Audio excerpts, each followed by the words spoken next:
Vamos a trabajar con el aparato cardiovascular, ahora la parte de vasos sanguíneos y circulación, ¿sí? Estamos dividiendo todo el sistema circulatorio en pequeñas partes y en pequeños videos.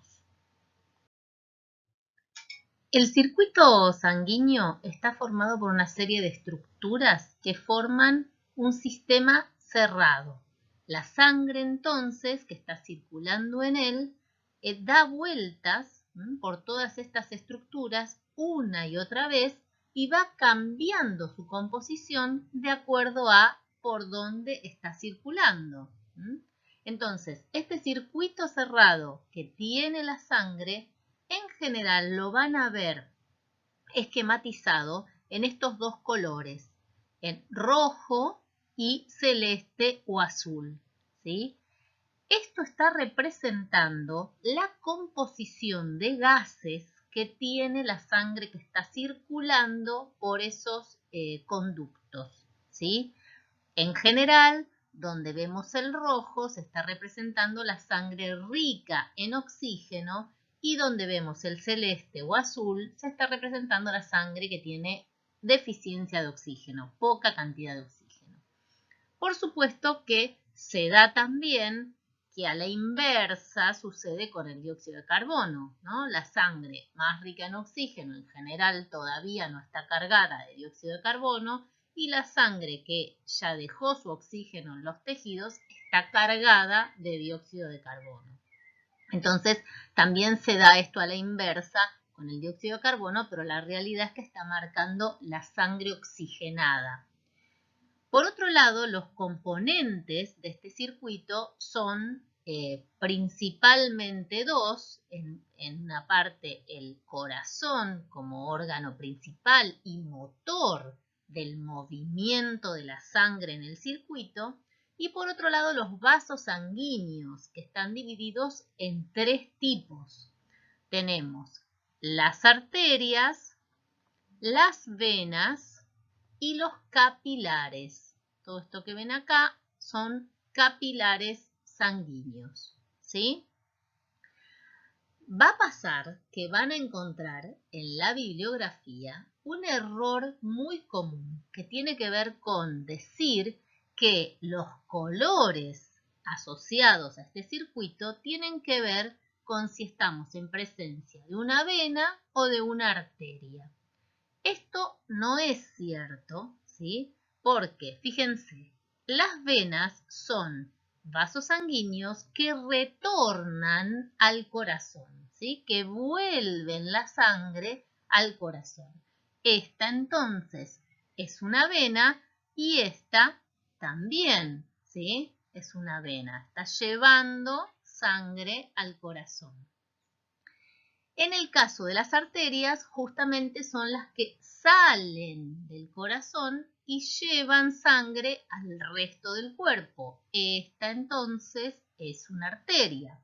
Uno hasta ahí podría decir, bueno, pero entonces coincide, las arterias son rojas y las venas son azules.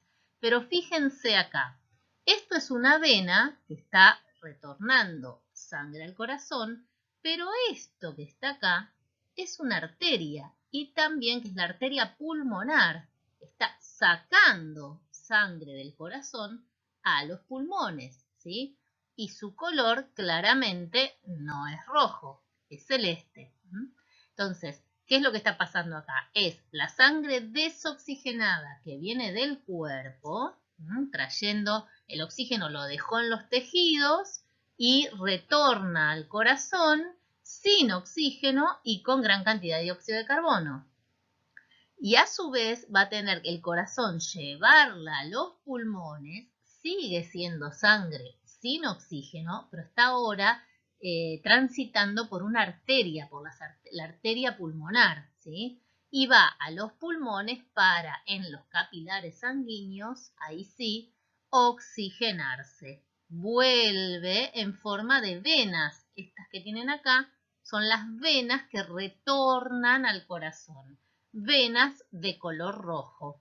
Esto lo repito muchas veces porque es notorio, ¿sí? Si se ponen, un trabajito chiquitito de agarrar siempre que vean un libro de biología y ver qué figura en la parte del sistema circulatorio sanguíneo y se van a asombrar de que o muchas veces queda confusa la idea o se usa libremente esto de que las venas son de un color y las arterias de otro color, ¿sí? Cuando en realidad tienen que ver con la composición de gases de la sangre en esos lugares. ¿Está bien?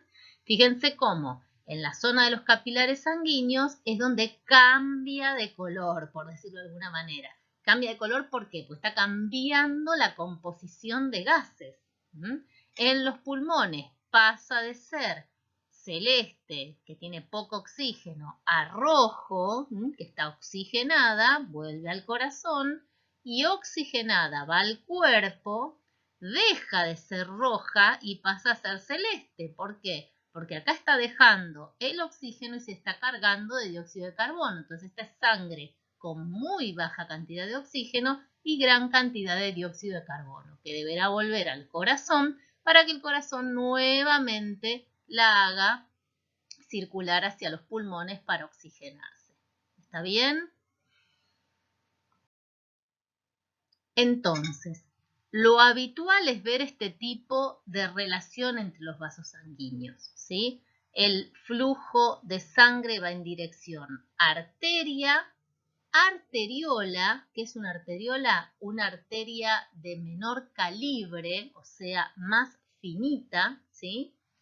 Capilares sanguíneos, vénulas. Los capilares se juntan formando una estructura de vénula. ¿Qué diferencia entre la vénula y la vena? Nuevamente, la capacidad que tienen de transportar, ¿sí? La cantidad de volumen de sangre que pueden transportar. Vénulas y venas. Esta es la dirección común de lo que tiene que ver con el flujo sanguíneo. Digo así porque no en todo el cuerpo esto se cumple. Hay algunos lugares donde vamos a encontrar algunas diferencias. Uno de ellos va a ser la nefrona del riñón, pero bueno, se verá en su momento. Fíjense que entonces yo digo, bueno, ¿cómo me doy cuenta la diferencia entre una arteria y una vena? Porque nada, son iguales, acá las pintan de distinto color, en realidad es por la composición de gases, pero ¿qué diferencia hay? ¿Cómo me doy cuenta que es una vena y que es una arteria? La verdad es que la composición de histológica, ¿sí? Y anatómica de los dos tipos de vasos sanguíneos es diferente. No la luz del vaso sanguíneo, ¿sí? Porque la luz del vaso puedo tener venas del mismo calibre, se dice, cuánto es de grande esta abertura por donde pasa la sangre.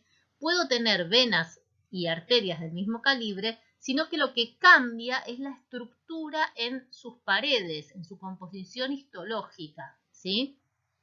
Y dije que la diferencia va a estar, trataremos de mostrar la diferencia entre venas y arterias porque uno las ve acá y parecen exactamente lo mismo, excepto por el color que las pinté. Donde sí no me quedan dudas es en cómo me doy cuenta que es un capilar. Los capilares sanguíneos tienen una sola, son muy, muy, muy finitos, ¿sí? Y aparte tienen una sola capa de células que los rodea, no una cantidad de capas de células. Incluso venas y arterias, las de mayor calibre, tienen relacionado tejido muscular, ¿sí? Lo que no pasa con los capilares sanguíneos. Bueno, esto justamente tiene que ver con parte de su función. Las arterias van a transportar sangre que lleva incluso muy buena presión, ¿sí? Porque son las que salieron del corazón llevando la sangre al cuerpo. Entonces van a tener que soportar esa presión del fluido sobre sus paredes. Por eso sus paredes en general son mucho más gruesas y fuertes. En cambio, los capilares tienen como función intercambio de sustancias con los tejidos. No solo tienen que intercambiar gases, sino que también acá se hace intercambio de nutrientes, de hormonas, ¿está bien? Entonces, si quiero intercambiar entre la sangre y el tejido, necesito que la pared del capilar no sea muy gruesa, ¿sí? Necesito, evolutivamente hablando, ¿no? Apareció esta estructura, una estructura que sea fácil de atravesar para las sustancias que se tienen que intercambiar, tanto las que tienen que pasar de la sangre al tejido como del tejido a la sangre. Las venas, por supuesto, van a soportar menor presión que las arterias porque están de regreso de los tejidos al corazón, pero justamente uno de sus problemas va a ser que la sangre vuelva, ¿no? Que llegue, que retorne al corazón. Para eso va a tener válvulas, para que la sangre no vuelva hacia atrás en su recorrido. Acá están justamente la estructura interna de una arteria y de una vena. En esta figura en particular, que es la del libro, justo las hicieron como que la luz de la arteria es más chica que la luz de una vena. Esto no es necesariamente así, ¿sí? Porque si yo comparo esta arteria con una vénula, y bueno, voy a encontrar del mismo tipo de luz. El tema es la estructura de sus paredes. ¿Se ve que es diferente? Miren el grosor de la pared que contiene a una arteria y el grosor de una vena. Claramente son distintas. Tienen una estructura similar, una túnica interna, el endotelio, que fíjense que son células pavimentosas simples, una membrana basal, ¿sí? Una pared interna elástica, una túnica media, pero fíjense lo finita que es en la vena y el grosor que tiene en la arteria. Esto es tejido muscular, ¿sí? Y después la arteria tiene incluso otra lámina elástica más antes de la túnica externa. Y obviamente un grosor de tejido muscular mucho más importante. ¿Por qué? Porque tiene que soportar presiones muy elevadas del flujo sanguíneo. Entonces evolucionó de esa manera la estructura. Dijimos que el problema de la vena era que la sangre, como no iba con mucha presión, uno de sus temas era que podía retornar, o sea, volver hacia atrás. Para eso aparece, evolutivamente hablando, una estructura en estos conductos que son las válvulas. No vamos a encontrar válvulas en las arterias, sí vamos a encontrar válvulas en las venas, que tienen que ver con frenar el retorno de la sangre.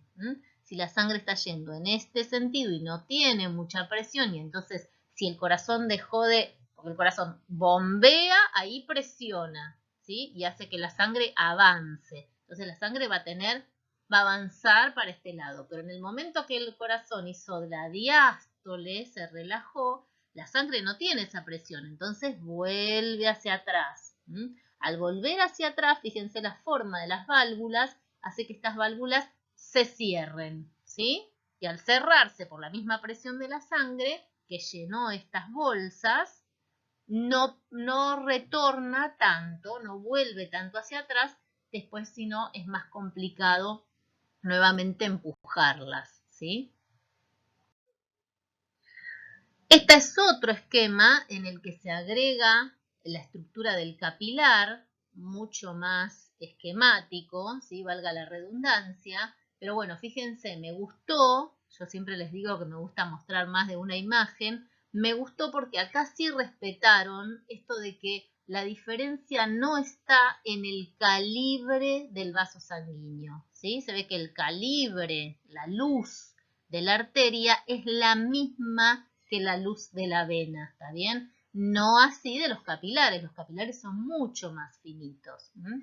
Pero entonces muestra que no es esa la diferencia, sino que la diferencia está en las estructuras de sus paredes, como son mucho más finas, por más que se repiten, en la vena que en la arteria, a raíz de la diferencia de presión del flujo sanguíneo. Y en los capilares no están todas estas estructuras de contención, sino que por el contrario tienen una única capa de células pavimentosas que los separa del medio externo para poder hacer un fácil intercambio. ya sea de la sangre al tejido o del tejido a la sangre. Quizás lo que no está bueno del esquema es que acá no dibujaron las válvulas y esa es una gran diferencia a la hora de definir si tengo adelante una vena o una arteria. Con respecto entonces a la estructura del capilar, ahora más detallada, volvemos a repetir que va a tener solo una capa de células pavimentosas simples, ¿sí? Y por supuesto va a tener una membrana basal que lo rodea, con una membrana que lo cubre, que lo protege de forma externa. Y la luz va a ser muy, muy finita relacionándola con lo que es venas y arterias, porque justamente se va a tratar de meter, por eso se dice capilarizar, se va a tratar de meter y de distribuir entre todas las células del tejido de un órgano, ¿sí? También tenemos, para complicar la cosa, pero esto se los cuento así a modo de pequeño informe, distintos tipos de capilares. Entonces vamos a tener los capilares que estábamos describiendo recién y otros capilares que se llaman fenestrados, ¿sí? Y acá unos sinusoides. Los fenestrados son capilares que en realidad es como que las células que lo tapizan están agujereadas. Tienen así literalmente abierto, digamos, su citoplasma, o sea, se cierra la membrana, pero tiene como agujeros las células que tapizan el capilar. ¿Cuál sería la ventaja fisiológica de esto? Y bueno, justamente mucho más superficie de contacto con el tejido que rodea ese capilar y más fácil el pasaje de sustancias desde la sangre hacia el tejido. Por supuesto, no son agujeros de los que pueda pasar una célula sanguínea, que tienen un glóbulo rojo, ¿sí? O sea que no es que atraviesa a través de esos agujeros. En cambio, los capilares sinusoides, bueno, estos los podemos relacionar, ya que vimos el tema, y el nombre lo indica, con las lagunas, ¿sí? Lacunares y todo lo que es sinusoides de el armado de la placenta, ¿sí? En el desarrollo embrionario. Lo que va a pasar es un poco eso, que ahí decía, se abren los capilares. Es esto un poco lo que pasa, ¿no? O sea, se agujerea mucho más, pero la célula obviamente tiene su membrana plasmática que separa el entorno del citoplasma, pero tiene todo ese contacto el capilar con el tejido que lo rodea. Es mucho menos cuidadoso a la hora de intercambiar ese contenido. En general, de todas maneras, por más que son grandes, no tan grandes como para que pase un glóbulo rojo, sí, mucho más un glóbulo blanco y por supuesto las plaquetas que son pequeños trozos de citoplasma, pero no los glóbulos rojos. De lo otro que íbamos a hablar en todo lo que tiene que ver sistema circulatorio era del sistema linfático, que también es parte de una circulación y está asociado a esto. Entonces, en este esquema les quería mostrar cómo se relaciona en este punto el sistema linfático y el sistema sanguíneo. Esto que ven acá es un capilar. Por eso cambia de color, ¿sí? Va de rojo a celeste en este caso. ¿Por qué? Porque tendrá sangre oxigenada, se intercambia esa sangre oxigenada, el oxígeno con el medio, entra el dióxido de carbono y entonces ahora el fluido es de sangre desoxigenada y carbooxigenada. En esos puntos, en los puntos donde tengo el sistema circulatorio sanguíneo capilarizado, es donde van a iniciar los capilares del sistema linfático. Y digo iniciar porque el sistema linfático no es un circuito cerrado. Tiene un principio y tiene un fin. El principio del sistema linfático está acá, en la zona de los capilares, ¿sí? Sanguíneos. Ahí está empezando un capilar linfático. Fíjense, estas obviamente son células del tejido, ahí dice célula tisular, ¿sí? Y esto es el capilar linfático que va a continuar hacia allá, ¿ven? Esta es la luz del capilar linfático. Observen que el capilar linfático, lo vamos a ver bien después en la clase que les voy a dar sobre el linfático, tiene sus células como solapadas unas sobre otras. ¿Se ve lo que estoy haciendo? Solapadas. No es que están, como veíamos antes, en el tejido, ¿no? Pavimentoso, que están una al lado de la otra cubriendo bien, sino que estas están solapadas, lo que hace que si hay algún tipo de presión de líquido, ahí va, presión de líquido, se abra esto como una puerta vaivén. ¿Se ve? Esto lo voy a volver a repetir en el momento que veamos sistema linfático. Pero ese solapamiento de las células hace que esto, los líquidos fluyan de otra manera, no tienen que atravesar la membrana de las células, sino que moviendo simplemente el solapamiento de las células, el líquido puede atravesar, ¿sí? Ven acá, podría atravesar desde el líquido intersticial, que se llama, ¿sí? Entre las células, hacia adentro del vaso linfático. Y es eso lo que sucede, ¿sí? De esta manera entra el líquido al sistema linfático y más adelante, lo vamos a ver luego, se va a unir a lo que tiene que ver con el circuito sanguíneo. Pero en principio este es el lugar donde se origina el sistema linfático. Bueno, acá tienen un corte de una vena en fotos reales. Acá tenemos, ¿ven? La estructura de una vena, un corte más largo, frontal. Ahí ven la válvula. Fíjense el grosor de la pared, ¿no? Bastante fina.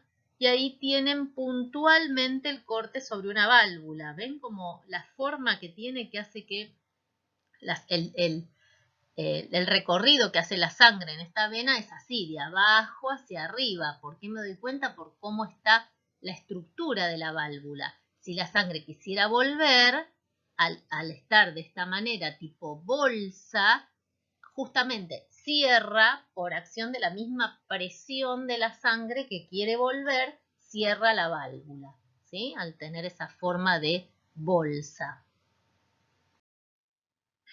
Este esquema, esta torta, les está mostrando dónde en proporción voy a encontrar la sangre que tenemos circulando, ¿sí?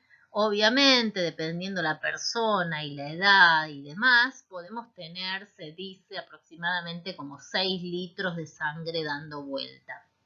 ¿Dónde está esa sangre dando vuelta? Entonces acá tienen más o menos las proporciones, principalmente para retomar algo que ya estuvimos viendo, que es entender que los capilares sanguíneos, ¿sí? Asociados a la piel, por ejemplo, es donde vamos a tener el mayor reservorio de sangre. El sistema venoso asociado a la piel y todo lo que es capilares sanguíneos, va a estar la mayoría de la sangre. A diferencia de lo que uno podría imaginar, miren el corazón, ¿no? Solo el 7% de la sangre total que circula por el cuerpo va a estar dentro del corazón, porque el corazón en general está vacío. Es una bomba, ¿sí? Que va a estar todo el tiempo contrayéndose y relajándose para que la sangre circule. Entonces necesito que esté vacío para que pueda llenarse de sangre y empujar esa sangre nuevamente al sistema. Bueno, fíjense que lo que tiene que ver con el pulmón, incluso hay más sangre dando vuelta en las venas pulmonares, ¿sí? o capilares que en el corazón. ¿Está bien? Este esquema es para que vean cómo la importancia del retorno venoso, ¿no? Justamente como las venas no van a tener mucha presión porque ya están como de regreso, fíjense, justamente en las extremidades inferiores, la sangre va a estar llegando al dedo gordo por arterias, pero tiene que volver desde ahí por venas, ¿no? Que tiene mucho menos pared muscular, bueno, mucha menos presión porque ya estamos como de vuelta y encima en este caso con nosotros que estamos erguidos van contra la gravedad. Entonces entender la importancia de la actividad física, ¿sí? Así más no sea caminar. La importancia de esa actividad para lo que tiene que ver con el retorno venoso. La contracción y relajación de nuestros músculos corporales, no solo el de las piernas. Esto es porque es fácil de ver en las piernas, ¿no? Todos en algún momento tenemos esa sensación de que la pierna por ahí no responde volviendo la sangre tan rápidamente como uno quisiera y se hincha, ¿no? Pero tiene que ver con eso también. Incluso la misma idea es con respecto al sistema linfático, ¿no? Y ahí se ve la acumulación de sangre en los tejidos. Entonces, es la contracción y relajación de los músculos, ¿sí?, corporales, los que van a ayudar a que la sangre circule en la dirección correcta. ¿Se ve? Cuando esos músculos se contraen, van a también empujar las paredes de las venas, lo que va a dar un impulso hacia adelante, hacia la sangre, y por supuesto un impulso de retorno. Para eso tenemos las válvulas, para que no se vaya mucho más abajo y no perder toda esa energía que gané. Y cuando me vuelvo a relajar, vuelve a permitir el paso. Por supuesto, la sangre que estaba yendo más arriba va a querer volver porque no tiene ese empujón original, pero para eso tengo la válvula, que no baje más de acá. Y ahí otra vez con un nuevo paso al caminar o al correr, otra vez damos otro nuevo empujón, ¿sí? Los músculos esqueléticos funcionan como bombas también ayudando al retorno venoso al corazón. Y este esquema, lo que les quería mostrar es por qué decimos que las arterias están como soportando una presión importante sobre sus paredes. Este es un esquema del corazón donde acá están las 4 cavidades, ¿sí? Aurículas y ventrículos, y nos está mostrando cómo las paredes de la aorta, esto es la arteria aorta, la arteria que va a distribuir la sangre por todo el cuerpo, ¿sí?, menos por los pulmones, porque tienen una arteria especial, que es la arteria pulmonar, que va a salir de este otro lado, ¿sí?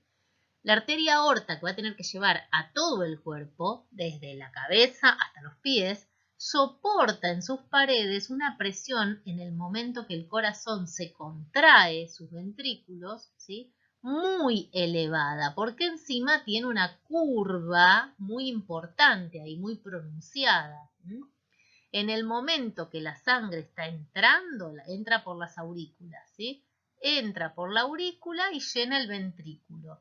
En ese momento, ¿sí?, la presión no es del medio hacia la arteria, de afuera hacia adentro. Y fíjense, se cerró esta válvula que tenemos acá, que esta es una válvula del corazón, ¿sí? Entre la arteria aorta y el ventrículo, para que la sangre nuevamente no retorne, ¿sí? Para eso está esa válvula de seguridad. Y en el momento que el corazón, esto es el momento que se relaja, ¿ven? En el momento que se contrae, fíjense la diferencia en el esquema, es donde da el mayor impulso y la mayor presión a las paredes de esta arteria en particular, que es la que soporta realmente más presión. Después la presión se va perdiendo porque se pierde por rozamiento también, ¿sí? Bueno, otra de las cosas que les quería comentar es lo que uno conoce como la obstrucción, ¿no?, de una arteria, particularmente de las arterias, tiene que ver muchas veces con que se asocia tejido adiposo, ¿sí?, al vaso sanguíneo. Ese tejido se va a acumular debajo de la primera capa epitelial del vaso sanguíneo y fíjense, va a producir como va a disminuir la luz que tiene el vaso, haciendo que la sangre le cueste mucho más circular por ese sector, ¿sí? Esto es lo que muchas veces le sucede o es muy común en lo que tiene que ver con los capilares coronarios, o sea, los vasos sanguíneos que le llevan la sangre a las células del corazón, ¿sí? No adentro del corazón hueco, sino por fuera, ya lo vamos a ver. Entonces, muchas veces hay que hacer bypass, ¿sí? Porque se corta el circuito, muchas veces, en gran medida, en un 80, en un 90%, se corta el fluido sanguíneo y entonces se usa el método de hacer algún tipo de bypass en ese tipo de vasos sanguíneos asociados al corazón. Y por último, lo último que quería comentarles, lo que tiene que ver con el circuito en sí, es para relacionarlo con lo que vimos de desarrollo, ¿sí? Como el circuito de los vasos sanguíneos de un bebé, esto es lo que tenemos acá, es igual al que tenemos nosotros, pero como decimos que toda esa relación de gases respiratorios y nutrientes en realidad vienen a través de la placenta, acá la tienen, ¿sí? Esta es la placenta de conexión con la mamá. Entonces todo va a entrar y salir por el cordón umbilical. Entonces ahí, ese sería el ombligo. A partir de ahí es que va a entrar nutrientes y oxígeno, fíjense, y ahí se van a asociar a lo que es las venas que vienen del resto del cuerpo y entran al corazón. Otro detalle importante de este esquema, este circuito en los bebés, en los fetos en realidad, porque estás estando dentro de la panza, es que el corazón no está totalmente tabicado. ¿Ven que acá esto tiene un color intermedio entre rojo y celeste? Y acá ya no tenemos la placenta, no tenemos el cordón umbilical. Esto es cuando ya nacieron, salió el bebé. Entonces, acá sí, rojo y azul, porque acá es mucho más eficiente y tenemos la sangre oxigenada y la sangre no oxigenada. Acá no, porque una de las razones tiene que ver con que hay en esta zona una apertura que comunica las aurículas. Esa apertura se cierra en el momento del nacimiento o muy poco tiempo después. Entonces, se cierra esa conexión entre las aurículas, haciendo más eficiente la circulación de la sangre. Pero mientras es un feto en el vientre materno, hay comunicación y el transporte de oxígeno y nutrientes y demás no se hace de una manera súper eficiente. Y por supuesto que también hay conexión con lo que tiene que ver con la vejiga, porque los riñones no están funcionando, digamos, liberando la orina al exterior, así que también hay acá una conexión con lo que tiene que ver con el sistema urinario. Esto, por supuesto, en el momento del nacimiento se corta, entonces deja de funcionar, pero queda lo que se conocen como unos ligamentos, ¿sí? Ligamentos umbilicales asociados a lo que fue el sistema circulatorio del feto y que ahora el bebé, ¿sí?, cierra las estructuras, cierra la conexión con el exterior y arma su circuito de sangre normal, el que va a tener el adulto, ¿sí?